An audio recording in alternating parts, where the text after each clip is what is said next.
Shalom saudaraku yang terkasih dalam Yesus Kristus. Kali ini kita akan belajar satu judul yang sangat menarik. Ada 3 kesalahan fatal jemaat Laodikia. Dan ini ditulis di dalam buku Wahyu pasal 3 ayat 15 sampai 16. Bunyinya sebagai berikut. Aku tahu segala pekerjaanmu. Engkau tidak dingin dan tidak panas. Alangkah baiknya jika engkau dingin atau panas. Jadi karena engkau suam-suam kuku dan tidak dingin atau panas, aku akan memuntahkan engkau dari mulutku. Hari ini saudaraku, saya berbicara bukan sebagai hakim, bukan sebagai orang suci, dan bukan sebagai orang yang lebih hebat. Tapi saya berbicara sebagai sesama peziarah yang juga sedang digugat oleh firman yang sama. Saudara, kita sedang hidup bukan di masa yang biasa. Kita berada di zaman Laodikia, zaman paling berbahaya secara rohani. Kenapa? Karena kegiatan gereja tetap berjalan, khotbah tetap berkumandang, pelayanan tetap aktif, program tetap banyak. Tetapi api rohani perlahan dan pasti padam tanpa disadari. Maka Yesus berkata dalam Wahyu pasal 3 ayat 15-16, Aku tahu segala pekerjaanmu, engkau suam-suam kuku. Saudara, Laodikia bukan jemaat yang jahat. Laodikia bukan jemaat yang baik, tapi tertidur di depan jurang. Kita tidak kehilangan doktrin, tetapi kita kehilangan api rohani, yaitu hadiran Allah di tengah-tengah kita. Dengan kata lain, kita kehilangan api berarti kita kehilangan Roh Kudus. Kita kehilangan kasih mula-mula. Kita kehilangan kerinduan untuk berubah. Kita kehilangan kepekaan terhadap dosa. Dan kita kehilangan kuasa dalam ibadah. Kita kehilangan beban misi. Bahkan kita kehilangan urgensi untuk saat-saat di akhir zaman ini. Itu sebabnya saudaraku, Laodikia dikatakan suam-suam kuku. Bukan mati total. Bukan hidup penuh api. Tetapi hidup rohani yang kompromistis. Kita tidak kehilangan kebenaran. Tetapi kita sedang kehilangan kuasa surgawi. Pena Inspirasi menuliskan dalam Testimoni Jilid 5 halaman 680.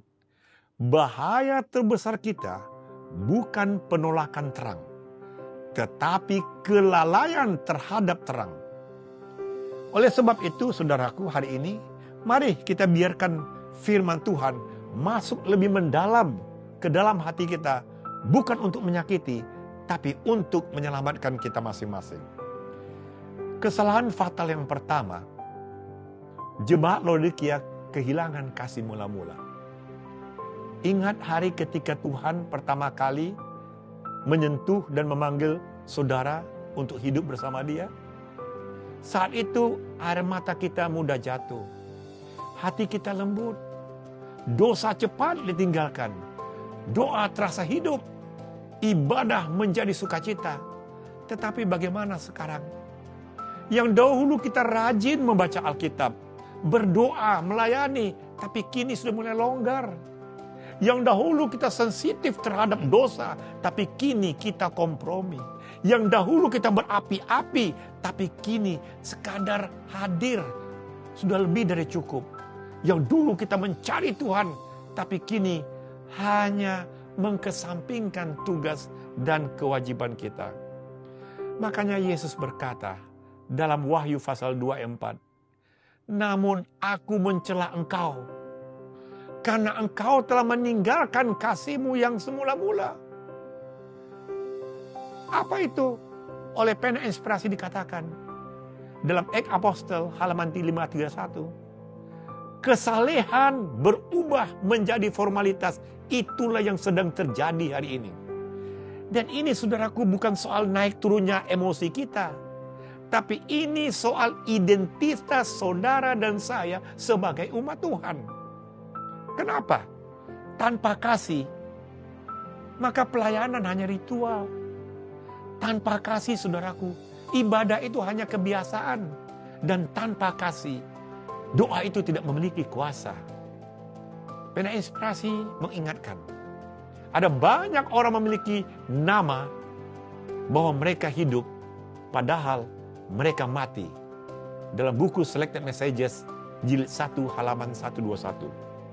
Sebagai introspeksi saudaraku, apakah api itu masih menyala atau hanya tinggal abu yang sangat tipis yang hampir mati di dalam kehidupan Anda dan saya hari ini? Itulah kesalahan fatal yang pertama.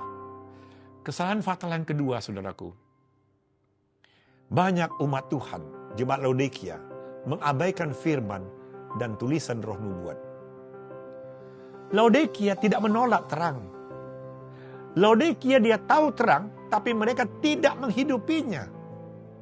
Alkitab dibaca seadanya. Tulisan roh nubuat dianggap opsional. Nasihat nubuatan diremehkan. Pendapat manusia justru lebih dipercaya daripada suara surgawi.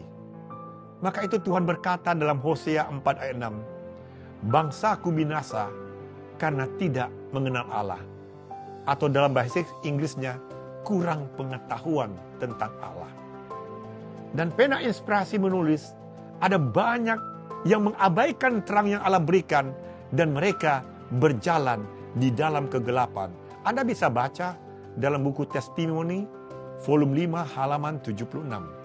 Dan lebih keras lagi dikatakan dalam buku Desire of Ages, halaman 322. Setiap terang yang ditolak akan melemahkan kemampuan rohani untuk membedakan mana yang benar, mana yang salah. Oleh sebab itu, ini bukan sekedar kurang membaca, saudaraku. Tapi ini mematikan suara Roh Kudus yang sedang berbisik kepada jemaat Laodikia. Setiap terang yang tidak ditaati, tidak membuat kita stagnan. Tetapi membuat hati kita semakin gelap. Hingga akhirnya, saudaraku, kita nggak bisa lagi dibangkitkan.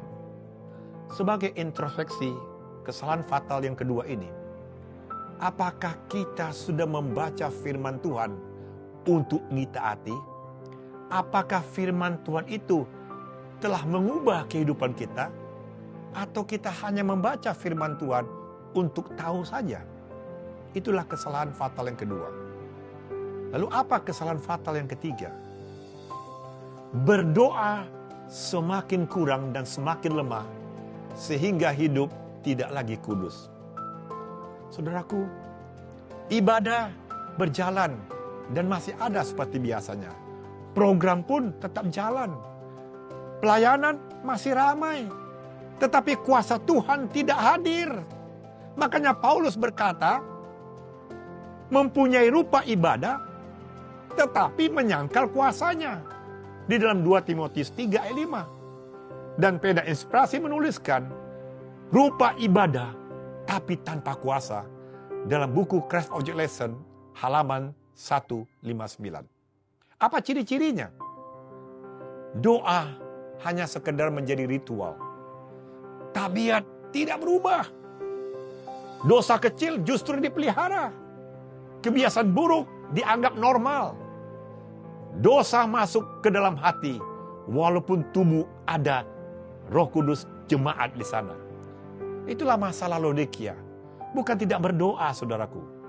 Tetapi berdoa tanpa pertobatan atau tanpa perubahan, maka itu artinya sia-sia sekalipun kita sudah memahami doktrin. Dan Pena Inspirasi menuliskan dalam buku Step to Christ halaman 94. Tanpa doa sungguh-sungguh, kita tidak memiliki kekuatan untuk menang. Dan dalam buku Christ Object Lesson halaman 98 dikatakan, tidak ada perubahan tabiat tanpa pertobatan yang mendalam. Oleh sebab apa? Tanpa doa, tidak ada pertobatan. Dan itu ditulis dalam buku Markus pasal 14 ayat 38. Tanpa pertobatan, tidak ada kemenangan. Dalam buku Kisah pasal 3 ayat 19. Dan tanpa kemenangan, sudah tentu tidak ada satu pun yang bisa mendapatkan materi Allah yang hidup. Yang ditulis dalam Wahyu pasal 7 ayat 1-3. sebagai introspeksi. Apakah doa kita telah mengubah kehidupan kita? Atau kita hanya membuat merasa rohani saja? Itulah kesalahan fatal yang ketiga. Pekabaran inti Laodikia, saudaraku.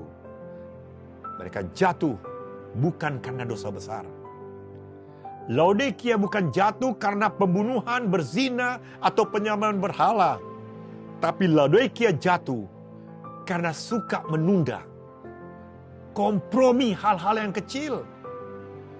Terang yang diabaikan dan tidak ada perubahan dalam kehidupannya. Dan kebiasaan buruk yang selalu dipelihara. Berdoa secara dingin. Kasih padam tanpa disadari. Maka itu pena inspirasi menuliskan, dosa-dosa kecil yang diabaikan akan membuka jalan bagi kejatuhan besar. Dalam buku Patriarch and Prophet, halaman 459. Dan makanya tidak heran, banyak yang binasa. Bukan karena mereka tidak tahu, tapi karena mereka menunda. Dalam buku Step to Christ, halaman 32, secara paraphrase. Jadi aplikasi praktis, saudaraku. Jalan pemulihan umat Laodikia adalah, yang pertama, marilah kita pulihkan kasih mula-mula. Kita nyalahkan kembali kerinduan akan Yesus. Kita tanggalkan kompromi yang kecil. Dan kita bangun kembali semangat pelayanan. Ingatlah betapa dalam engkau telah jatuh. Dan bertobatlah. Wahyu 2 ayat 5. Yang kedua, saudaraku, mari kita hargai firman dan roh nubuat. Jadikan firman sebagai suara yang pertama kita dengar dalam kehidupan kita. Kita buka kembali buku-buku roh nubuat. Dan kita taati terang yang sudah Tuhan beri kepada kita di akhir zaman ini. Tidak ada umat yang akan bertahan tanpa firman Tuhan dan kesaksian roh Allah. Itu yang ditulis dalam buku Hidup yang Beriman dalam halaman 296. Yang ketiga, saudaraku, marilah kita bangun kehidupan senantiasa berdoa. Doa pagi dan malam. Doa secara keluarga. Doa pertobatan mesti kita lakukan tiap hari. Doa sebelum tidur. Doa adoration, confession, thanksgiving, dan supplication. Kenapa, saudaraku? Karena doa adalah nafas kehidupan rohani.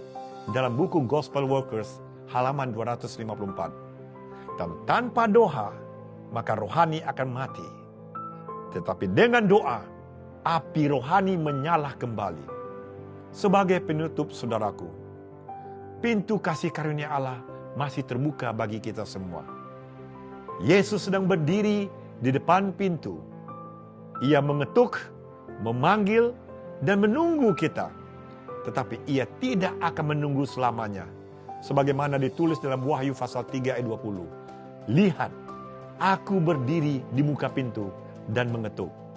Dan ia berkata, kembalilah kepadaku, dan aku akan kembali kepadamu. Maleakhi 3 ayat 7. Kembalilah. Kembali dalam hal apa? Kita kembali kepada kasih mula-mula. Kita kembali kepada terang. Dan kita kembali pada doa yang mengubahkan kehidupan kita. Saudaraku, Laodikia tidak diselamatkan oleh doktrin. Dan Laodikia tidak juga diselamatkan oleh pelayanan. Namun Laodikia diselamatkan oleh pertobatan. Dan ada perubahan karakter. Kiranya hari ini hati kita akan dilembutkan. Kiranya api rohani hadirat Tuhan itu akan menyala kembali. Kiranya rumah Tuhan hidup kembali. Itulah 3 kesalahan fatal yang harus kita waspadai dan hati-hati. Kiranya Tuhan memberkati kita semua.